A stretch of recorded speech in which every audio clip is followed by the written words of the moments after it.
How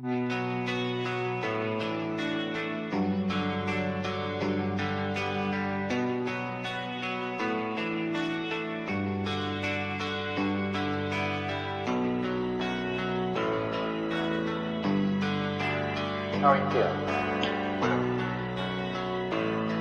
How long have you been here? 3 months, May 17th. And what brought you? That's difficult to answer.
I'm not clear. How is it that playing the piano for people has eventually resulted in your being here in the hospital?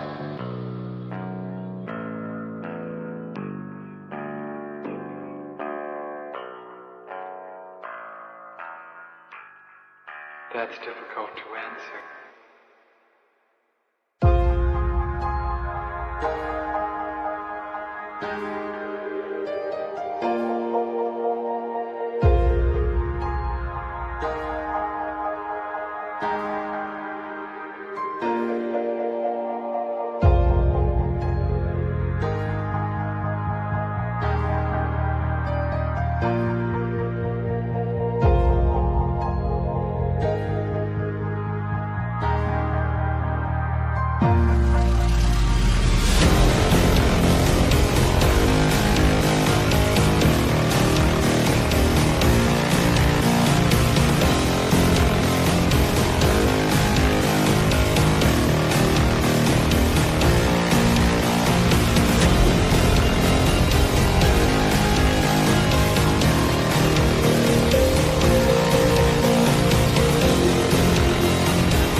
is the end.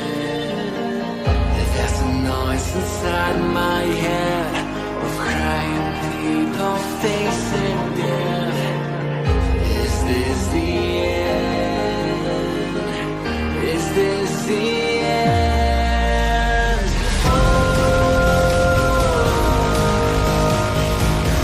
I'm burning in the stone.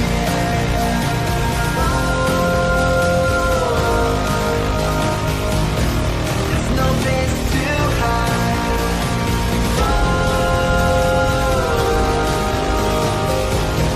I'm burning in the stone.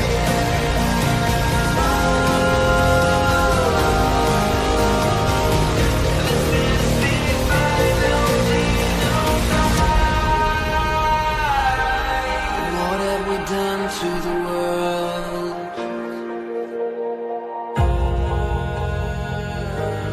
What have we done to the world?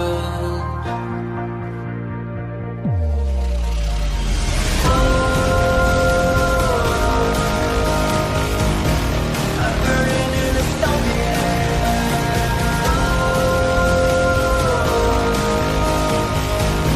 There's no place to hide.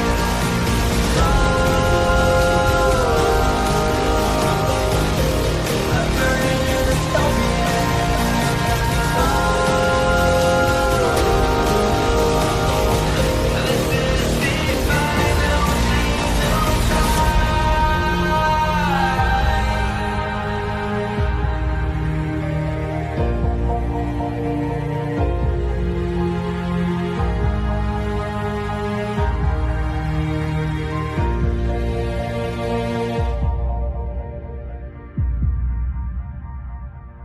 This is the final Who the fuck is Karlyn? She's just some sweet lady. She's like in a knitting. She does like a knitting stream. She's like a knitting YouTuber. She does knitting. Can we grow up a little bit and Alt not Girl be sent $200. retarded? Have you Please. seen the work of Karlyn Borysenko? Anti-commie cult leader and is obsessed with looking at what actual far-left communists are talking about and organizing today, infiltrating them. They infiltrated the universities, schools, media. She has the receipts to back it up. Primary source evidence. Infestation is dire and she calls Republicans idiots eating slop. Agree. Thank you for the big super chat. Yeah, oh, I know Karlyn B. She's solid. She's funny. I The like great her. noticer sent 200. Literally. So Not it's, Ian. it's not because I haven't dangled my junk into the combat zone on purpose to get some camera footage, but that's the big part of what's the Is that problem. what you call reporting? Go and live under, if streaming? you're going to do it, Yeah, go seriously. undercover. Otherwise you're wearing a hunk of meat in a lion's den. Nick Shirley, I love you. Take care of yourself, man. Karlyn Borysenko went undercover. Do stuff like that. Like if you want to expose this thing, don't pariah, please. But Ian, here's and I agree with you to an extent.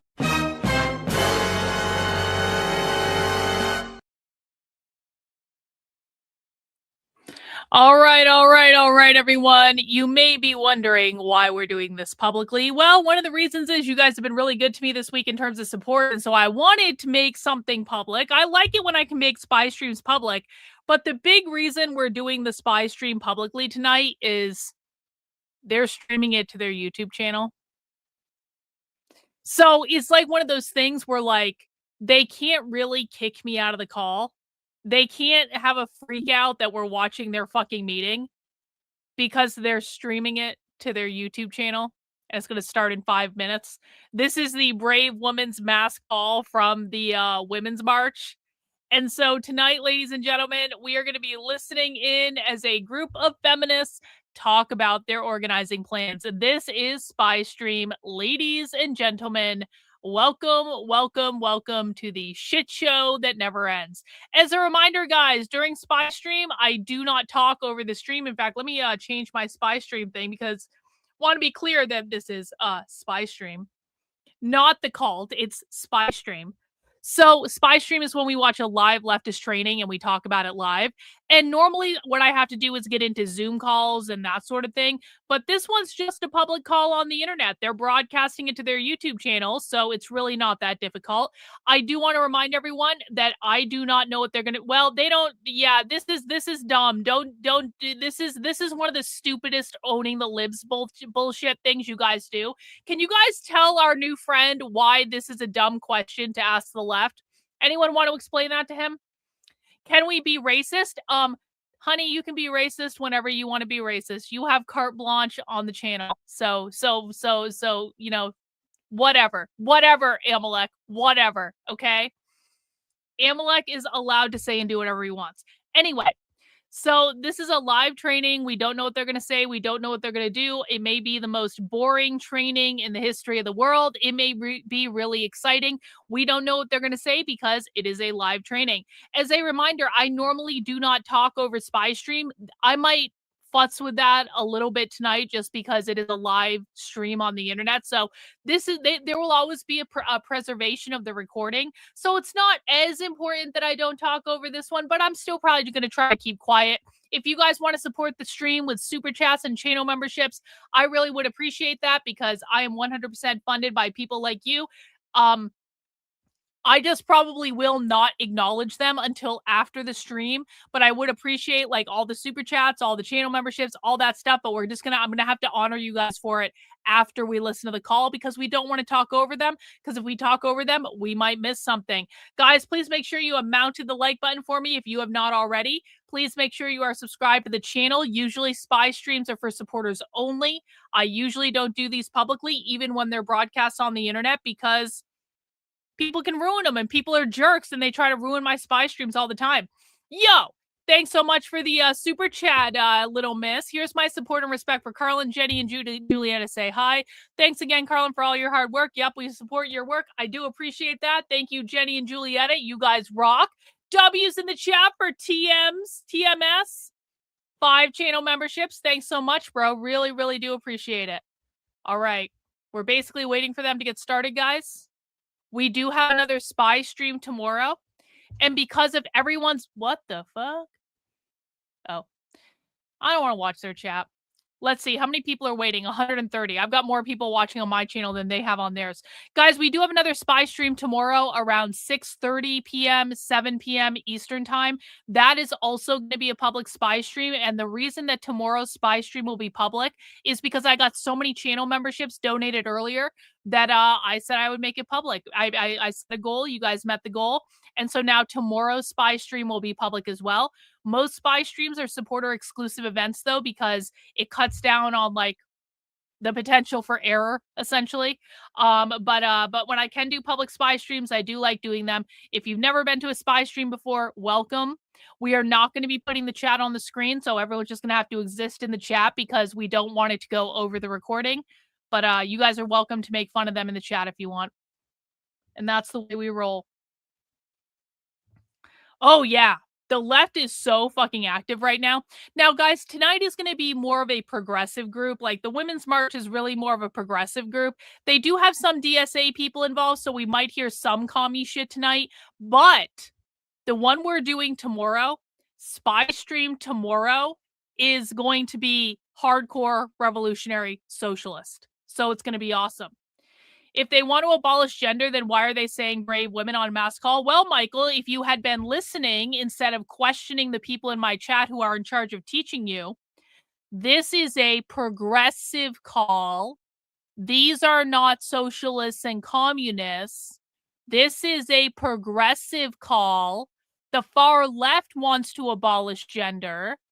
Every time you guys use you don't even know what a woman is, the far left doesn't fucking care what a woman is, because they want to abolish all identity categories. This is a progressive call. They are completely different than what we're talking about. I'm glad you think so. All right. We are waiting for them to get started. They should be getting started any second here. Why does Amalek always show up for the feminist organizing calls? I have no idea. Oh, they're starting. So excited to have all of you joining us tonight. It looks like we are having some technical difficulties with Facebook. So I'm just going to make sure that we get that all sorted out here. All right. And see, I know that we have tech support working on that in the background. So thank you, Sarah. Really happy to have our team working with us here. I'm Risa. I am the digital manager here with Women's March. We're really excited to talk tonight about International Women's Day. And we are so excited to see so many of you all over the country in the comments. So many returning guests and friends all over the country, West Coast, East Coast. We've seen our Philly friends, see our friend Karen up in Big Bear Lake, California. Seeing lots of you that are always with us, and we're always happy to have you. Tonight is a jam-packed program, and so we're going to try to get into it pretty quickly.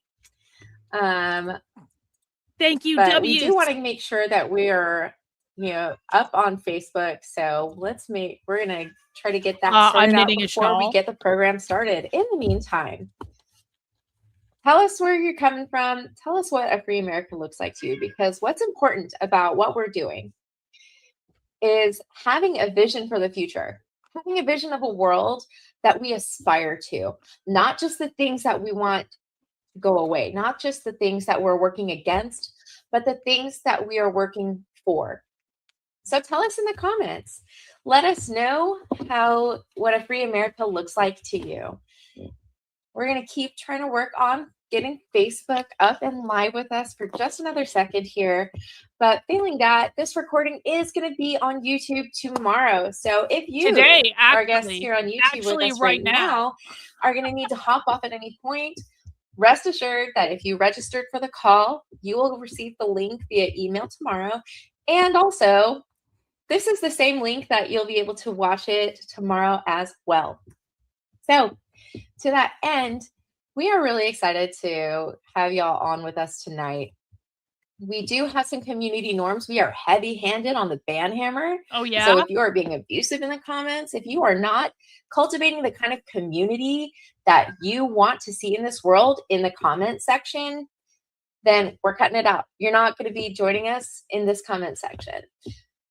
Well, the way that we treat each other and the way that we on stage are treated is a reflection of the community that we're building. So keep that in mind. Be good to each other. Operate with curiosity. Ask each other questions instead of making assumptions or feeling some kind of way. Assume each other's best intentions and also operate with good intentions. Easy, right? Additionally, if you are spamming the chat, if you are trolling people, we are going to block and ban you. Easy. So, all right, it looks like we have Facebook going. Very excited to have everyone tonight. Make sure to ask your questions throughout the night in the chat. We will be answering them at a couple points in the program. We're not going to necessarily stop talking to answer them, but you will know when we're having a Q&A. So tonight, we are talking about International Women's Day. And we know that things have turned upside down. The Epstein file release has demonstrated that this administration is more invested in protecting the rich and the powerful, while the girls, the children that they abused, suffer without justice. And in the same time, ICE has been given carte blanche to tear families apart, to subvert the most basic constitutional rights and operate with impunity. But we are not going to stand by as human rights are stripped and as our nation descends into fascism. So tonight, we are turning our outrage into action. And we are going to get ready for International Women's Day, March 8th, to make a plan to take action and make good trouble. So let's get into it with Women's March Executive Director Rachel O'Leary Carmona. Hi, everyone. Can everyone hear me? Shout out to everybody who's in all of the different places. I'm coming in hot from Denver, Colorado this time. Usually I am at home in Amarillo, Texas, but always from Wisconsin in my heart. So shout out to everybody who's in the middle of the country, who's not always, at the, in the places that people think about. Shout out to Flyover Country, shout out to God's Country, shout out to everybody who's here from the coast. And honestly, just everybody who's here tonight. I think the thing that a lot of people forget in all of these moments that we have is that history has really been made, and every progressive struggle that has ever been made. I want to be really clear. I do not want people from my chat spamming their chat. One of the reasons I don't usually make these public is because I do not want people from my community spamming their chat. I disavow all of that. I am telling you, do not do that. If you ask to go and spam their chat in my chat, I'm going to call you a fucking low IQ retard. Shut the fuck up. Listen to what they're saying. That is what we do here. We do not disrupt leftist trainings. We let them talk. Hear me sniffling and whatever, just don't pay attention to me. And I'm really excited to be talking about International Women's Day this year because International Women's Day is a day that is generally more celebrated across the globe than in the United States. And I'm really happy to be bringing some focus at a time that I think that a feminist intervention and conversations about women and equality, misogyny, and sexism is very it's a very live wire in this country. We've seen the ushering in of the second Trump presidency on the heels of a narrative online that was, your body, our choice. And then we've seen relentless attacks on women from the lack of justice for the Epstein files, for the women that are both picking up the pieces in communities that have been destroyed by ICE abductions to the women who are getting abducted themselves. We've seen protesters, obviously Renee Good and Alex Preddy, certainly, but we've seen the role that women protesters have played in the front lines of this fight. And now more than ever, it's important for us to really be in solidarity with our international, comrades, comadres, and be really clear about what the moment demands of women, of feminists, and of our movement in general to beat back the misogyny and the sexism that is actually at the root of the theory of change for MAGA. By their own words, in their own analysis, the destruction of feminism is central and important to their Project 2025 succeeding. And so we understand that the opposition knows exactly how important it is to undermine feminism for fascism to flourish. And so we have to take that into our analysis as well and understand that this International Women's Day, we are going to fight fascism by honoring the courage, the labor, the struggles, the triumphs, of women. And we're going to call for a weekend of action. There may be things that are familiar to you. There may be marches, there may be rallies, but there may be more direct actions that are protests that we have seen, for example, around retail stores or companies that are supporting ICE, companies that have been complicit with the Epstein files. We've seen protests around the campuses where professors who have been involved in the Epstein files cover up have worked at. And so we are expanding our toolbox. Some of you were with us for the walkouts last month. And so that we're not just marching anymore, although that's still a very important tool in the toolbox. We are refusing to comply. We're standing in the face of injustice and we're showing our collective power. We are going to refuse to be any kind of working cog in the machine of fascism and are in fact going to be ungovernable until the attacks on our communities desist. And that is women, cross-race in place, immigrants, survivors, specifically focusing this International Women's Day on the survivors of state violence, both as it pertains to the violence against women, particularly with folks who have survived sexual assault, sexual abuse, sexual exploitation at the hands of Epstein and the cabal of humans that are in his files, but also thinking about the ways in which state violence is also driving ICE. And the root of that same violence being abuse and a lack of accountability for men in power. So we are going to start. Obviously, I've talked about the demands. Our two demands are justice for the survivors of gender-based violence, including accountability for the wealthy and powerful who are often unaccountable, and an end to ICE kidnappings, investigations, and full accountability for the extrajudicial killings of immigrants and U.S. citizens, and a freeze on the funding and towards the abolition of ICE.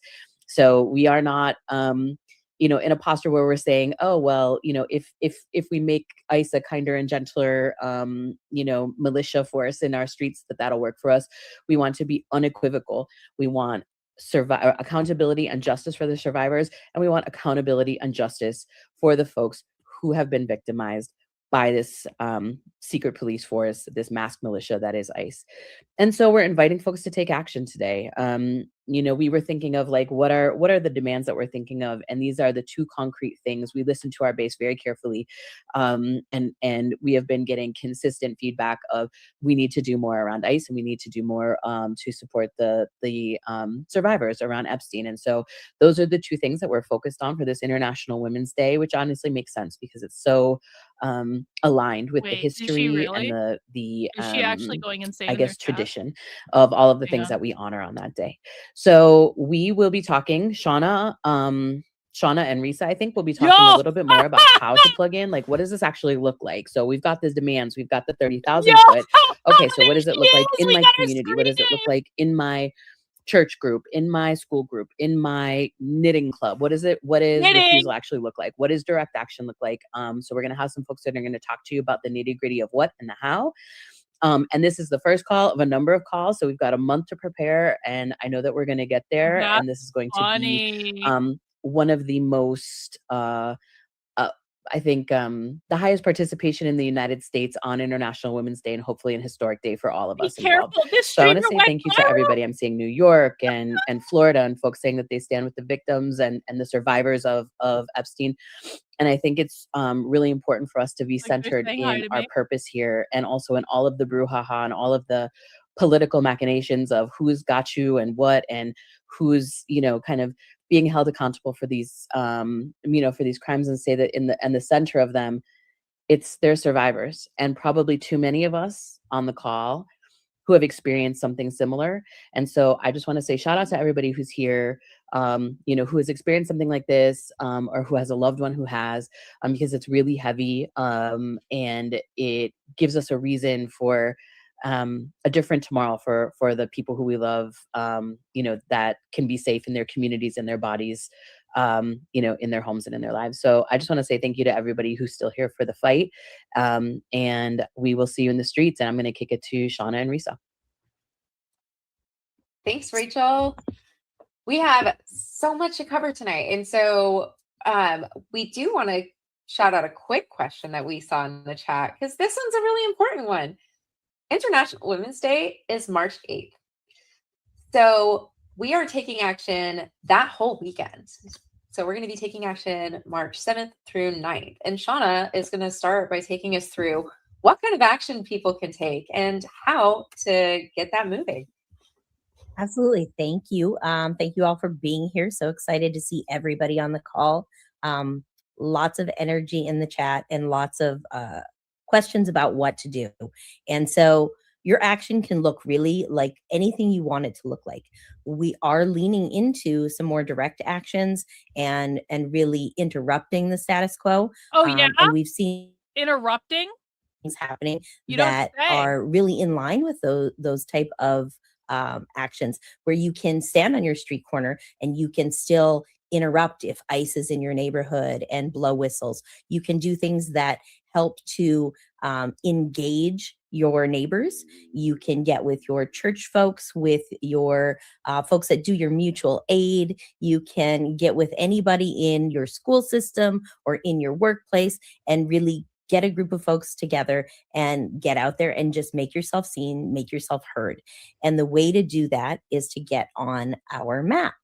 And what we would like to do is see people, start something. You don't have to have prior knowledge on how to do any of this. We will walk you through it. We will help you from A to Z. But the goal really is to get people out there doing the work, building the community, building those muscles, and showing them that we all are here together in solidarity. And as Rachel said, this is the time where we're seeing everybody and this great need to stand up with the systematic attacks against women across the board, from the Epstein files to the ICE raids across the board. So this is our time to really stand strong and make the U.S. presence on International Women's Day show up in a big way. And so I think that's the first step, is just to get something on the map, invite your friends, get a small group, and let it grow from there. And we've just dropped that map link in the chat. So you can grab that link there. Hopefully you can click it from the chat. We also have a lot of volunteer opportunities. So we'd love for you to join our volunteer teams in support of our upcoming International Women's Day actions. We're looking for volunteers who can help virtually in the lead up to the actions with things like peer-to-peer texting, promoting the actions online, and helping with phone banking. We're also building a long-term national volunteer network. So this is a really great opportunity to step in, stay connected, and support future actions as they arise. So I'm going to drop that link in the chat here as well. All right. So now at this point, we know you have to have questions, and we are so excited to answer them. We're going to bring on Tamika with us to answer some questions really quick. Get us started with some Q&A about International Women's Day and the Brave Women Weekend of Action. So let's take a look, check in. And again, want to reiterate, the date of International Women's Day is March 8th. So we are taking a whole weekend of action around March 8th. So mark your calendars, March 7th through 9th. Find a day that is going to work for you and do something in your community. Right, let's keep an eye out. And we will drop that March link again. But I will say you can also find an action near you. You go to the bravewomen.us. And if you go to bravewomen.us, you will see on there a button that says propose or host or find an action, something. I can't remember exactly what it says. But Stacy, this is a public live stream on YouTube. When you idiots say things publicly on the internet, we are allowed to watch you say things publicly on the internet. So good luck, Stacy, but I think you're going to fail again. You're just going to make me go more viral than I went the last time. March 8th is International Women's Day. I just want to shout out Paul, who brought up a really good point. We often are asked, can men come to these events? We want you to be a feminist. We want you to come and show up with us. Absolutely. We need many, many, many more men to come out and identify and act and be as feminists and allies, because we do need everybody supporting the rights of everybody. So it's not a women's exclusive event. When you see Women's March do an event, it's never going to be exclusive to just women. We do want to have our allies and our supporters there with us. Great. Now we do have a question about, is there a planned march for March 8th? Tamika, do you want to take this one? Sure. The invitation here for March 8th, and actually as a part of our broader sort of Brave Women initiative, is while we know there are, mass mobilizations, that is our bread and butter. We are Women's March, right? And also we have all year long been inviting folks in to take part in and participate in and plan direct actions. How can we invite you into doing things that may not require you to have 1,000 people in your hometown, but that may be, 50 people. I saw someone saying visibility on bridges. It could be that. It could be you and your folks making a quilt and putting it in a public, space. It could be all kinds of actions, right? So we want you to take some direct action. We want you to visibilize the dilemma. So there's not a planned march on March 8th. We are asking you all to take part in it. Visibilize. What a word. Hey, thanks, Effectual Interruption, for the super chat. Appreciate it. Which is why not join forces and stand in solidarity with the No Kings March on March 28th. What I will say, we are partners, and we have consistently been partners with No Kings, and so we will support folks who are taking action on March 28th. And also, again, just like what happened in January, there is not just one tactic, one strategy, one date that is going to make the impact. We have to be constantly and consistently in the practice of resistance. And so, yes, show up on March 28th, and also show up on March 8th. And also show up on May Day and keep showing up in your community. Every single time there is an opportunity for you to take action, we want to invite you into that. And we're also inviting people because March 8th is International Women's Day. This is a different commemoration. This is a different means of action. This is a different purpose of action because we do want to recognize women and the challenges facing women, femmes, and the specific marginalizations that we're experiencing, the specific violence that women have experienced under our own systems and across the world. This is an international day. So this is a moment of yes and. We are doing this, we're doing all the things, and we are with you every step of the way. And we hope that you're with us too. And so we will keep being in the streets. I see folks asking about if we're organizing with other groups.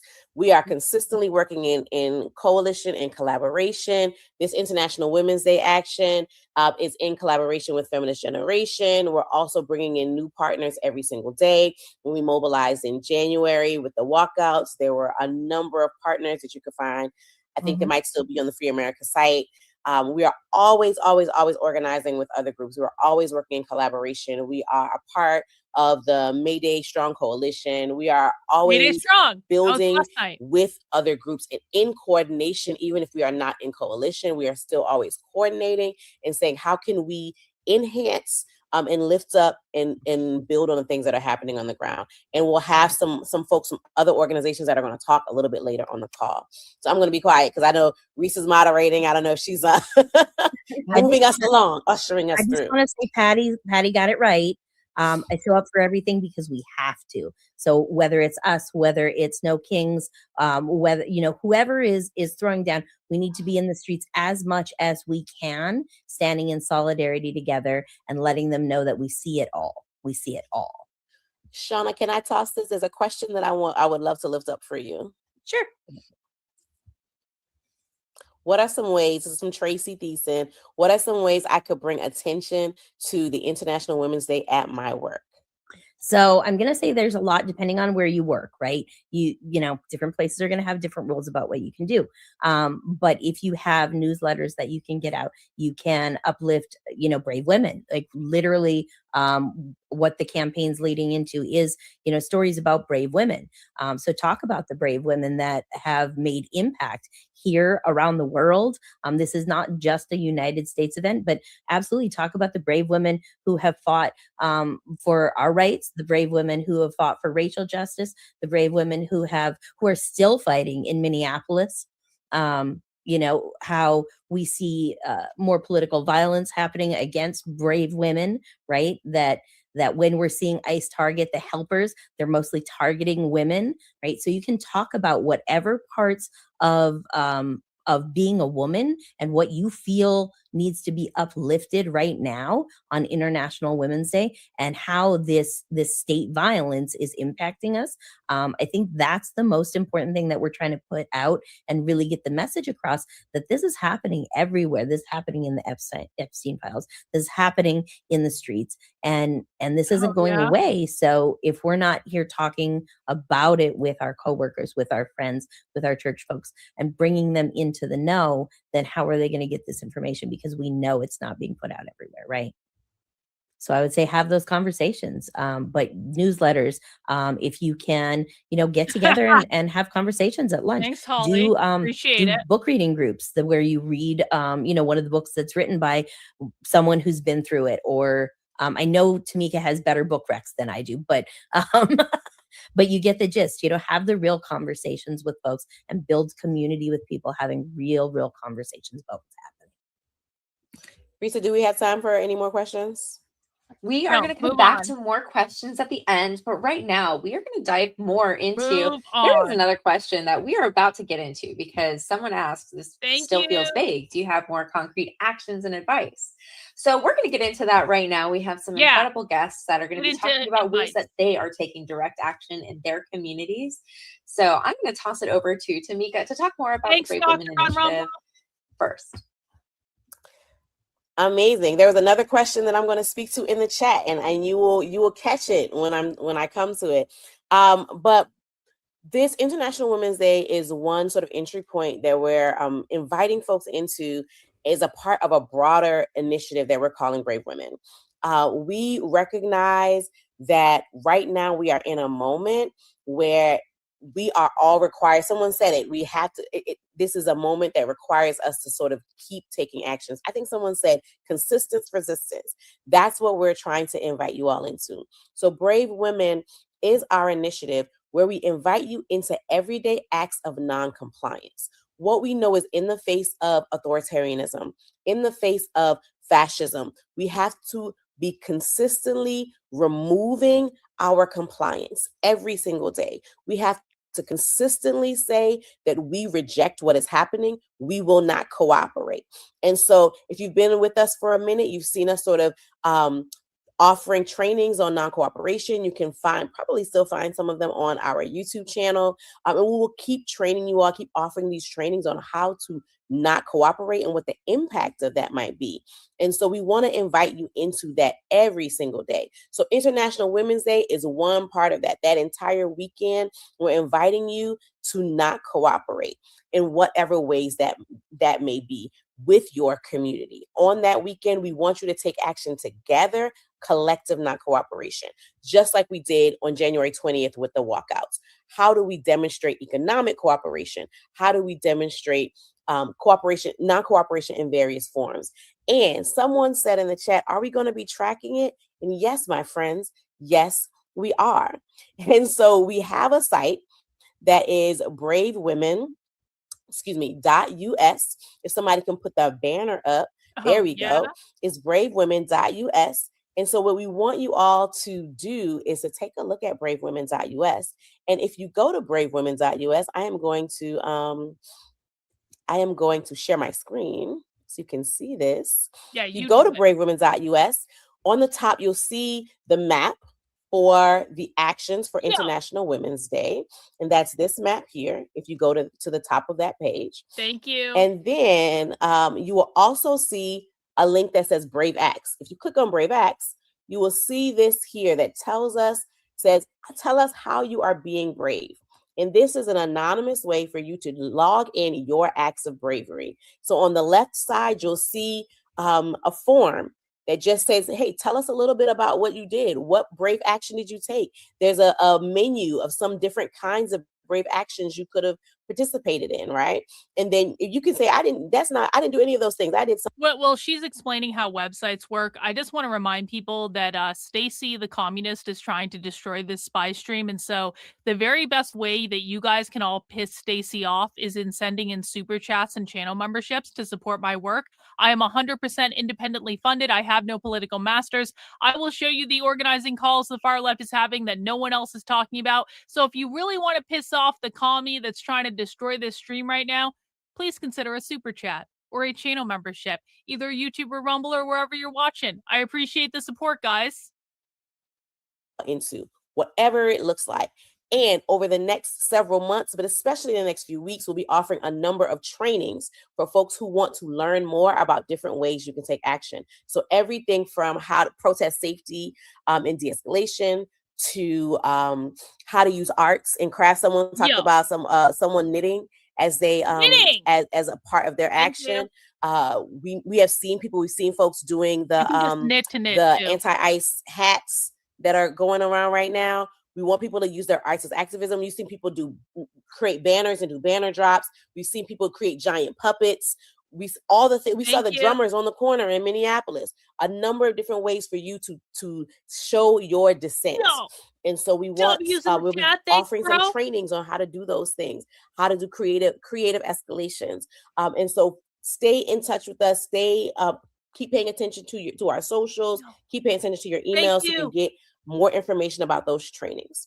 And so, yes, bravewomen.us will have things up on the page. You can sign up for things there.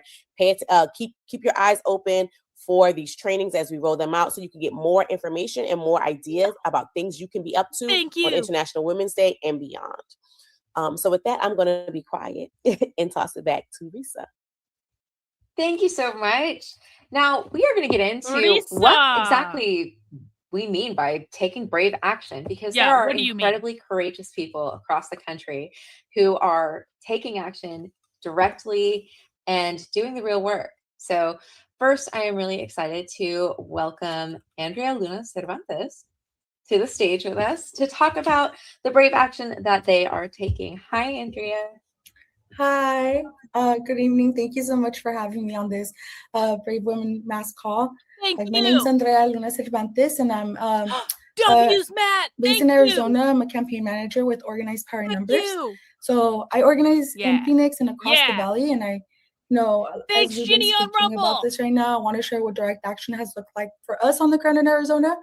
But to understand, this moment that we're really meeting, I really want to share the history that we've had in Arizona. So here, we have been the testing ground for SB 1070, or the Show Me Your Papers law, which was one of the most extreme anti-immigrant laws in the country. The law empowered local police to act as immigrant agents, normalized racial profiling, and embedded enforcement into just everyday life. It created a political culture rooted in fear and criminalization for our people. And even though the political landscape has shifted in recent years, that was in 2010, the infrastructure and that hesitation from elected officials still really lingers. So really recently in Surprise, Arizona, we had learned about the purchase of a warehouse that will be converted into a 1,500-bed detention center. And that wasn't just a development deal. It was a major expansion of, detention infrastructure in our state, caging our people. And we knew if we didn't intervene early, it would move forward without transparency or accountability. So we took it to the streets, we organized. Direct action for us is not abstract, it's organized, intentional, and rooted in our community. In Surprise, that meant showing up to city council meetings in numbers over 1,000 people, both inside and outside the chamber. It meant packing the city council chamber and lining up for public comment. It meant having our partners and volunteers do outreach to their family and friends to inform them that this detention center was being built in their backyard. We forced conversations, we really created scrutiny, and we made it clear that any attempt to expand detention would be met with organized resistance. And today, actually, the mayor of Surprise released a letter requesting the Department of Homeland Security to answer the questions that community came and demanded. They disrupted the meeting. And that's just one of the examples of how we harness energy and really give it direction. And just yesterday, actually, we had another window of opportunity in Phoenix. So Phoenix City Council was proposing super weak, watered down immigration policies, symbolic at best, while preventing public input, really silencing community from being able to say what we want. Community members were being shut out of the very conversations that affect their lives. So again, we did what organized communities do, and we shut it down. When they tried to move forward without real participation of our people, we made our own space. We took over. We literally created our People's Forum inside that chamber and made it impossible for them to ignore the voices that they were trying to silence. And we will be continuing to show up and disrupting until community is heard. They were trying to have business go as usual, and disruptors got up saying what they thought, and we chanted and created our own forum within this space that they were trying to control. So direct action for us is really about shifting the power to us. We're shifting the political cost of inaction. We're building relationships across cities, and we're building that local infrastructure, training leaders, developing rapid response networks, and really strengthening our neighborhood level organizing. We truly are, building organized power in numbers within our community, within our people here in Arizona. Here we have a history of being a state for anti-immigrant policy, but we are really trying to, with these direct actions, are trying to work to make it a state of resistance, strategy, and really hold community-led action. But that's just some of the examples of what it's looked like for me here in Arizona.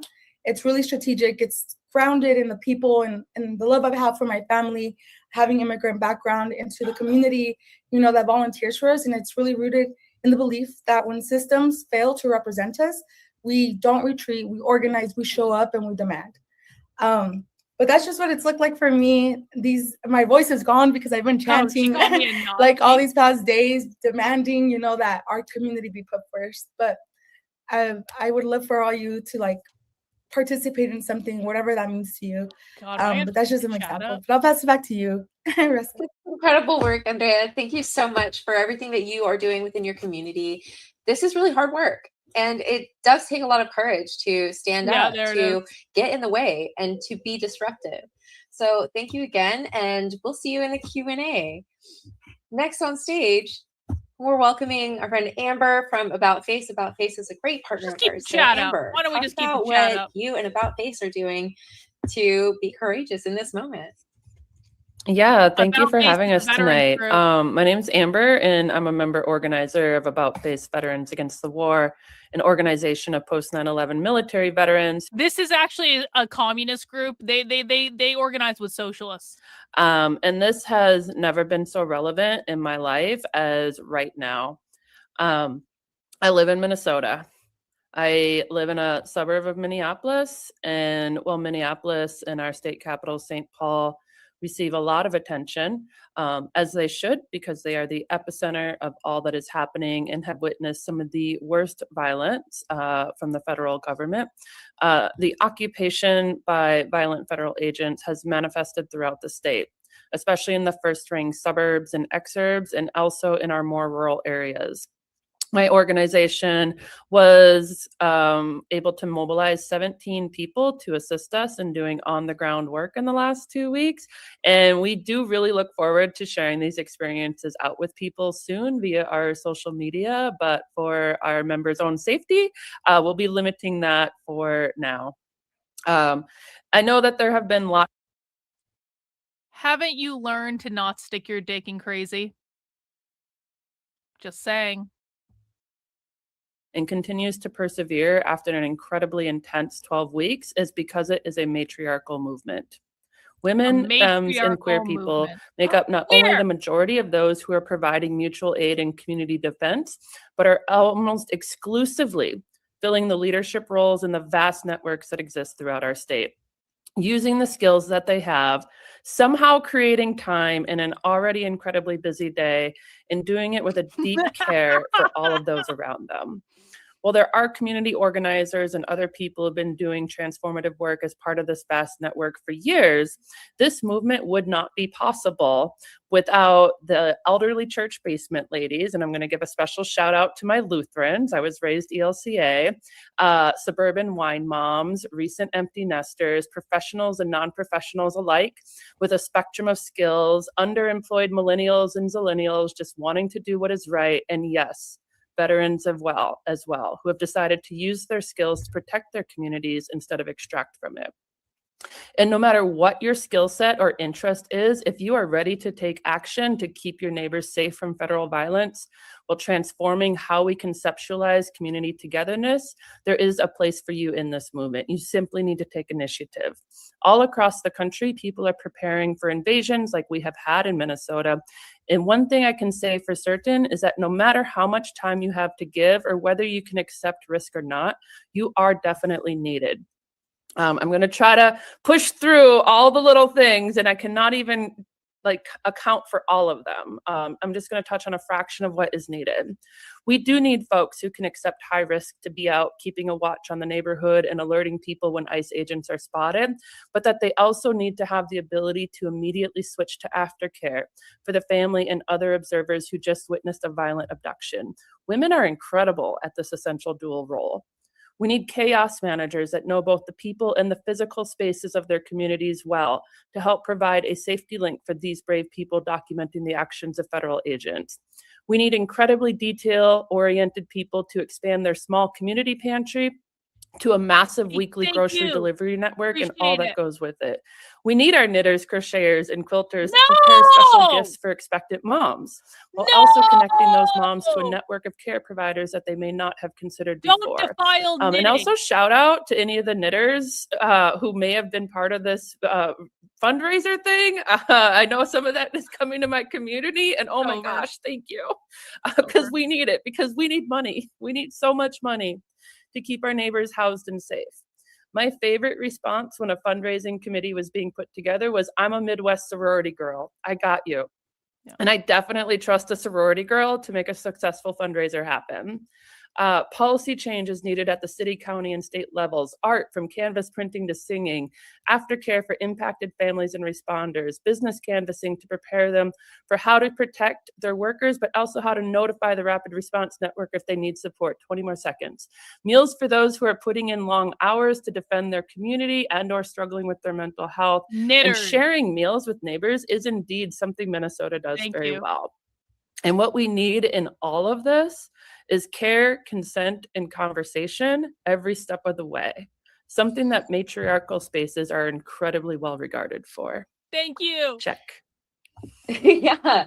And so all of this is really highlighting the importance of different skill sets and the ways that we can all use our own skills, our own backgrounds to be supportive of the movement. I love that you shouted out the retirees and the stay-at-home parents, or like the remote workers, the people who are out of work, because there's a time capacity difference and availability that we really need. The sorority girl connection to fundraising, that is an incredible point. Everybody has some kind of a skill that they can contribute. And so these are the kind of things that we want you to be thinking about as you, who is joining us here tonight, are thinking about the kind of actions that you can take in your community, the kind of direct action that you can be engaging within your locality. What issues are impacting you? Andrea talked about the immigration centers that they're trying to open in her community. And so think about what's happening near you. How can you use the skills that you have in support of a better solution for those? So Amber, thank you so much for bringing all of this to the surface. We'll see you again in a few minutes for the Q&A. And next, I want to bring to the stage a teacher who has been fighting back in rural Texas. Amanda, welcome to the stage. Hello, good evening. Thank you for having me. So I am to share with you guys some of the difficulties I've had or endured just within the last few months. Oh no. And the school year starts with the passing of SB 10, which essentially Governor Abbott is mandating that we post the 10 commandments in every single classroom. I'm just gonna cry. We knew this day was coming. Of course, somebody was going to donate them. But in the meantime, everybody thinking and conjuring what they were going to do about this. So many people's solution was to just post, other religious text alongside this one, and none of that didn't set with me. Just all the little like hiding your poster, and of course there's some rules laid out in the bill in that regard. And the only thing I could go to sleep at night without being disappointed in myself or losing my own just self-respect for what I know is right or wrong, I just decided I wasn't going to do it.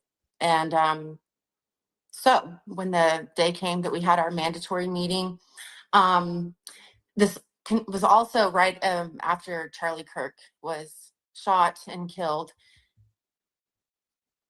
where Abbott also released a memo that we didn't all individually receive, of course, that, our admin should be turning us in if we had anything negative to say about the death of Charlie Kirk. I got a friend request from my principal on my social media. We had this meeting over the 10 commandments, and we were told, we work for the state and Abbott is our boss, and you're going to do this thing. And so after she was finished with her spiel, I just raised my hand and said, I'm not going to do this, and I just need to know what the consequence for non-compliance is. And I mean, she was just agape. No one knows what the consequence is. And so that was that. The next day was conveniently Constitution Day, which I didn't even know was a thing, but I did this round. So my daughter and I spent the evening and late into the night painting mat board both front and back, the Bill of Rights and the 7 articles on the other side. And I wore this to work the next day, to celebrate. And of course I had the Bill of Rights facing forward, and first it's freedom from religion. And a math teacher broke down in tears over the situation that we're all in and decided to go ahead and not hang his poster, joined the teacher association I'm in. And then this was all just before first period. Just walking into the building because of course this granted attention. But 30 minutes into teaching my lesson, I was called into the office. A sub was just dropped into my room and I had a meeting for, I was being accused of inciting a riot and encouraging protests on campus. And I was being lectured for, it felt like an eternity over this. My big feelings from the meeting before were brought up. And I was finally able to just calmly state that it was Constitution Day and this is my way of honoring that. I was not even believed. I was called a liar. So went on about the day. Next was what happened last week. Well, excuse me. We had a mandatory meeting weeks later over classroom decor. And I was actually sought after while I was in the bathroom. I was 2 minutes late to this meeting right after the bell. And an associate principal came and got me from the bathroom in the building, like a separate building. So I just already felt like whatever they were going to discuss surely had something to do with me. And classroom decor, yes, because I'm an art teacher and I have all the things. And we were just lectured about the fact that we have very conservative students, which on my campus we don't. No conservative students. That we needed to be considerate of our students and where their backgrounds and where they come from. And so I just took that as if there's a problem with something, they'll let me know, I'm leaving. Well, I was called into another meeting. It was an hour and a half long after work, all impromptu and through text message, super professional. And in a nutshell there, I was told that I needed to take down my inclusion flag. That the district had come and visited our campus and they came to see who all had hung their posters and who didn't, that my room is flagged. And they were not happy with all of the civil rights posters and just the art that I have in my room. It was too woke and that the inclusion flag for sure had to come down. This was a heated dispute that I can expand on, but I know I have like a time limit. You can go back to it if you want, but so then the last incident, I was also warned that many teachers have been bringing my like snapshots or screenshots of my social media account, just my Facebook specifically, my profile picture. It says F ICE and it's a picture, of some street art in DC that I took. That's it. And she told me that I really should consider taking that down because it makes people uncomfortable. Of course I didn't. So fast forward, this is all before winter break. And last week, TEA released, so Texas Education Agency just released, the threat of taking away our certifications and going under investigation if any of us are encouraging or helping organize student protests against ICE.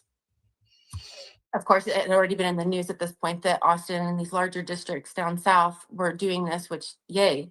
I didn't think for a second that any of our students in Amarillo were doing any of this, and I definitely hadn't even heard a stirring of it. I really sincerely had not. But I get called out of class, no warning, no emails. None of this has been by email. I'm just told you have a meeting with the principal, like 10 minutes. Here's the sub, bye. And I honestly thought I was just going to get in trouble for teaching Black history because I've been showing them videos and I just went into a whole extensive thing on Fred Hampton and, in art class. So You're teaching the Black Panthers That's in what I art thought I class. was being called in for. But no, it was accusatory questioning over student protests here in Amarillo. And I was genuinely shocked because I have heard nothing, and I certainly wasn't even doing it. Didn't know it was going to be a thing.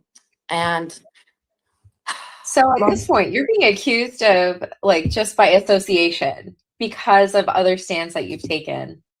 I'm accused of all the things. But what we're learning and what we can take from what you're doing is it's okay to not comply. It's okay to take a stand in a way that it is disruptive in its own way, because when something is unjust, isn't it our responsibility to say no? And so your courage is so encouraging. We're really proud to stand with you, and that you are taking this stand in a state where it is not easy to take stands like this. So thank you so much. There is so much love for you in the chat. But we are getting close to time, so we want to bring everybody back on stage for a final Q&A, because you guys have so many questions, and we want to get to as many of them as we can. Did she get fired? That's the question. So Andrea, I'm going to add you back to the stage as well. There are so many questions, so let's see what. Goodness, where do we even start? How are we allowing our actions to show our power? That again, go to bravewomen.us, and I just want to take a second and just thank all three of our guests. Really, so much love for Amanda, so much love for Amber, so much love for Andrea. Just in all the different ways that you can show up in all of these different communities, like really, Andrea and Andrea. I was like, wait, that's not right.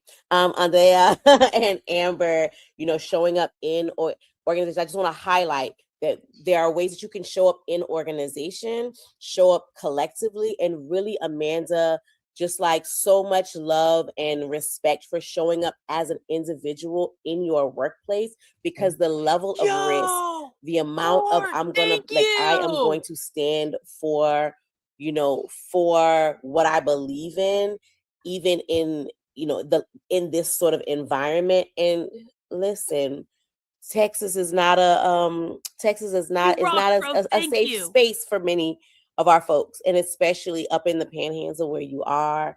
And so, we're gonna follow up with you after the call, because we just want to show up, and we know we're in, you're a part of the Women's March community by extension. But yeah, I just want to say, like, if you are making any of those acts, like taking any of those steps, like Amanda, and just little small ways to the large ways that we see Andrea and Amber lifting up. We want to know about all of it, y'all, because every single one of us have the ability. And we are in a moment where things that feel normal, things that feel regular are risky, right? Amanda said, I thought they were going to clock me for teaching Black history, because we are in a moment where teaching Black history in a classroom is risky, right? And so we applaud all of you that are taking risks. We want you to know that you are not alone. Please do let us know what you're up to. We want to lift you up. We want to lift up what you all are doing across the country. Now, we do have a question. I've never been to a women's march before. On the weekend of the protest, will there be calls to action, booths, people signing petitions, making calls together? Yes. In short, yes, and. Depending on where you are. I would jump in there and say, you can make one, and you can make it be whatever you want it to be. So if you want it to be a whole bunch of people writing postcards, if you want it to be a petition drive, if you want to go door knocking, if you want to stand on the corner and blow whistles as ICE comes through your neighborhood, if you want to build whistle packets, if you want to get a crochet group together to make the red hats that are becoming iconic right now, whatever you want this to be is what it can be for you, and that's up to you. So do it all. And can I just add here, there is a method to the madness. I saw someone say, this is vague. Give us specific things. And here's the thing. I live in Georgia. Risa lives in California. Shauna lives in Pennsylvania. We cannot tell you what is going to be impactful in your community, what is going to be valuable in your community, what is going to make sense where I live is not what is needed where Amber is in Minnesota, right? The thing that is going to be necessary, the thing that you have to confront is not going to be the same as the thing that I have to confront, okay? And so you have to build an action that makes sense for the community, for the location, for the conditions that you are. Guys, this is not far left. This is progressive at most. This is not socialist. Good old toolkit for you, friends. There will be a toolkit available. That's Shauna's nodding because that's Shauna's wheelhouse. She's going to build you a good old nasty toolkit, okay? So there will be toolkits that will give you options. There will be trainings that will help you prepare yourselves. There will be all the things, but you have to think about your community. Think about your network. A student walkout is not going to work if you are a community of retirees. You understand what we're saying? So you got to do the thing that makes the most sense for your community and your conditions. Now, to that end, if you're brand new to all this, is there a link to get hooked up with the local group? Shauna? I'm going to say just email me. You can email me, sistermarch@womensmarch.com. Hit me up. We will talk. I will get on a call with you. We can communicate like human beings, and I will help you get things moving. We don't necessarily have a chapter network. We count on everyday people to stand up in their own communities. And so we will help you meet up with other people in your community. So yeah, give me an email, drop me a message. Excellent. And also check the map. People put stuff up on the map. That's where a lot of people are connecting. All right. Now let's take a look. How can I donate to Minnesota?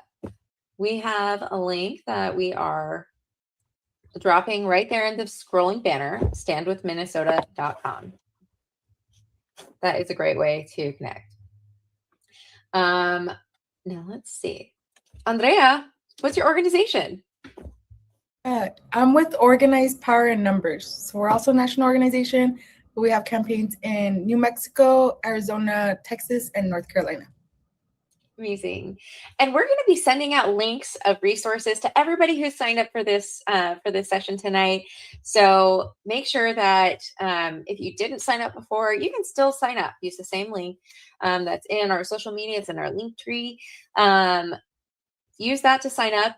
You will receive all the links for all of our all the organizations represented here tonight in that email. This is a public call as well. Yeah, it's a public call. It is live streamed on multiple public platforms. Here too. And it will be published on YouTube tomorrow, really as soon as this is over. Literally now.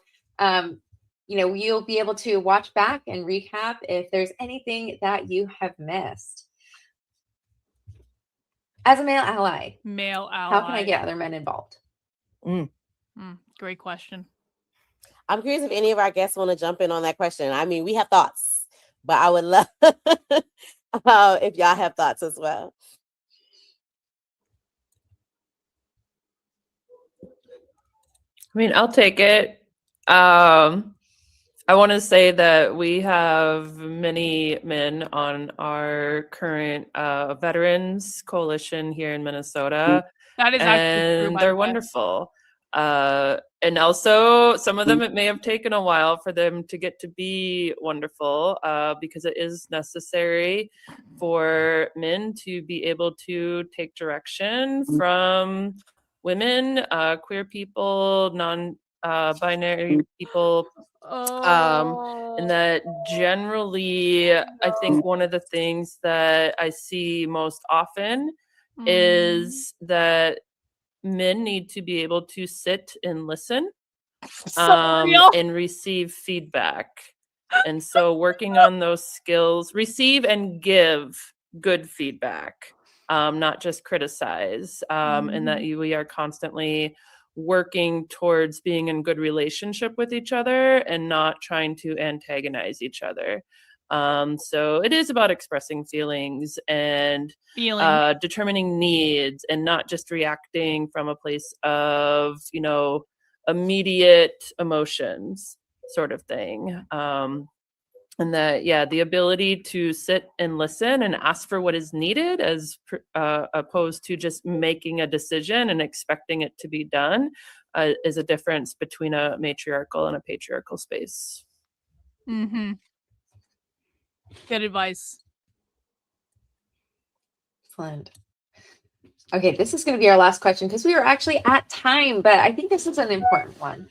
Can we talk about non-cooperation long-term? We need to know how to organize with our communities to create a sustaining movement like the bus boycotts. They had an entire system set up in advance. Tamika touched on this a little bit. Andrea, I'm curious how within your community you have been organizing these sustainable systems, because I know that it's hard to get out to a city council meeting with kids in tow. How has that worked out for you and your community? Yeah, I think sustainability is definitely important in it being long term, because you don't want your community to be burnt out and not being able to show up. So I think it's really taking time to step back and reflect, like, what impact is this making? Is this, creating the goal that we're trying to achieve here? For us, the goal was like, we solely want to disrupt them, want them to end this meeting because they're not going to want to hear us. They didn't make a space for us to be heard. Thank you. And so that was our goal. And now we're taking time to really collect ourselves and be like, okay, what's next? But we have these demands that we want, right? We want these demands for the immigrant community here in Phoenix. Like, let's regroup. What do we build from here that makes sense? Because we can't be going at 100 every single time, because it won't be sustainable. So does it look like maybe we can get some volunteers who weren't able to show up and speak and chat, to make calls, send emails?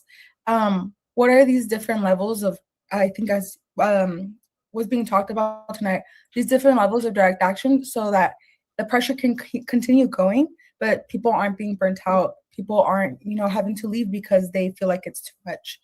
And I think that's the way that we're trying to go about it, to make sure that we have this cycle going, but we know that we need to take a step back and regroup. And did this work? Do we need to change it? How is everybody doing? Can I just offer reading resource? Shauna said earlier, like, I will have a good book recommendation for you. We talk a lot about the Montgomery bus boycott. I think it's very important. It is a pivotal moment. It is something for us to learn from. And we all often have a truncated understanding of what it was and what it took to organize it. I highly, highly recommend the book, The Montgomery Bus Boycott and the Women Who Organized It. It's the memoir of Joanne Robinson, who was a part of the Women's Political Committee in Montgomery that created the infrastructure beforehand, as a person in the question asked, the infrastructure in place that made it possible for when the trigger moment happened, that was the arrest of Rosa Parks, made it possible for the Montgomery bus boycott to last an entire year. And so I highly recommend, again, the book is called The Montgomery Bus Boycott and the Women Who Organized It. We love a good reading recommendation on this team. And really, we love to be immersed in the why of it all. So we hope that you'll continue to join us as we give you the how and the why, and the tools and the tactics and the trainings as we get closer to International Women's Day. Thank you to all of our guests tonight. Thank you to the team who is here tonight. There are so many team members behind the scenes who are helping us make this happen as well. And of course, most importantly, thank you for being here with us tonight, for choosing to take action and to be brave. Have a good night. See you next time. Hang on. Oh, they're out. All right, another successful spy stream. I think that did Stacy say anything else in the chat? Let's just do a quick review of the chat. I think it's important to recognize that men need to actively call out misogyny and patriarchy rather than waiting for women to do the emotional labor of speaking up. Okay. All right, Stacy. I bet Stacy's never gotten laid in her life, honestly. It's really too bad. Stacy's probably like a really fat, ugly cunt that's never gotten laid. It might be public, but a Nazi is currently recording this call and clipping what you say. Stacy, what do you think public on the internet means, Stacy? What do you think public on the internet means? Public means public. It means for everyone. Do you say anything else? That's good. That's good. Hey, well, Stacy, guess what? Stacy, if you liked that spy stream, you're going to fucking love tomorrow's spy stream. And tomorrow's spy stream, just like tonight's spy stream, is going to be a public spy stream. Because tomorrow's spy stream, we are also watching a public presentation that is being publicly streamed on YouTube. And it's going to be awesome. Yohan says, Stacy is likely Asian. She's brought up Asian American immigrants twice now in 2 different stream chats. Maybe she is that original Stacy Long we found at the University of San Francisco then. Maybe she is that original. Maybe you were right. Maybe you were right, Melinda. Maybe you were right. Maybe that is the original Stacy Long, a barista at Starbucks. Maybe that is her. Maybe we should just dox that Stacy Long and see what happens. Maybe we should just do that. Maybe we should just do that. Maybe we shouldn't do that too. Honestly, it doesn't really matter. It really doesn't matter. I'm sure Stacy is using a fake name to try to get someone else in trouble and blame me for it. But Stacy's making me more famous and more money. So whatever. Let Stacy continue to pay me money to try to disrupt my trainings. Whatever. Doesn't matter. Tomorrow's spy stream will be around 6:30 p.m. Eastern time. We will have a live stream before that. So my live stream will start at 5 p.m. We'll do the spy stream around 6:30, 6:45-ish. It will be a live public spy stream, so everyone's going to be able to join. And the reason that people are going to be able to join is because so many people made gifted channel memberships and super chats today. So we are allowing it to ride, and we'll do another public spy stream tomorrow. I hope you guys had a good day on what did you guys think of spy stream? Let me turn on the chat. Let me turn on the chat so people can see their chats. What did you guys think of spy stream? Thank you to everyone who sent in super chats throughout spy stream. Thank you to everyone who donated to support the channel. Let me put this over here so we can actually see the chats. One in the chat if you think this is worth the price of admission. I know it's free today, but would you pay for a channel membership in order to see what the left is saying behind closed doors? Today was public, but usually they aren't. One in the chat if you think that's worth the price of admission. 2 in the chat if you think that the public doesn't really need to see this information. Lots of ones. Lots of ones. I really appreciate it, guys. We'll be back tomorrow, and thank you to everyone who sent in super chats. Big shout out to Core, who donated $100 super chat. Super generous, dude. Also appreciate everyone who sent in channel memberships. Appreciate everyone who sent in super chats on Rumble as well. And now I'm going to take my leave. It's the end of the night. I'm tired. I'm going to go hang out and shop on Whatnot a little bit. I hope you guys had a great rest of your day, and we will see you tomorrow.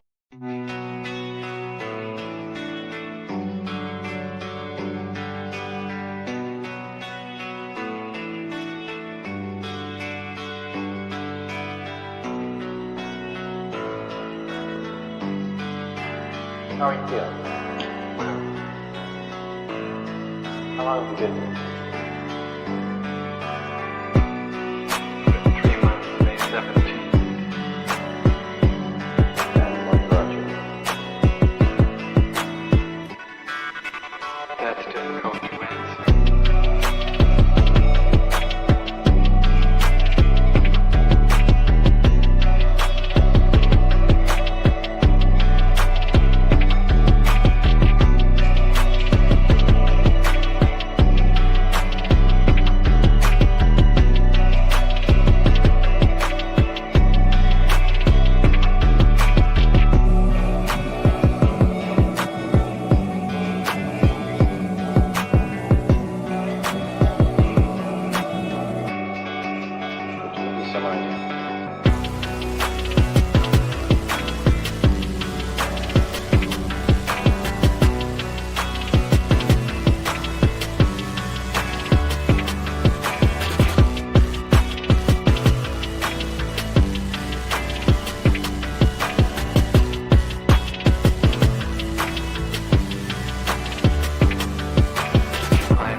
people dislike me because I am not completely like you.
Eventually resulted in your being here in the hospital.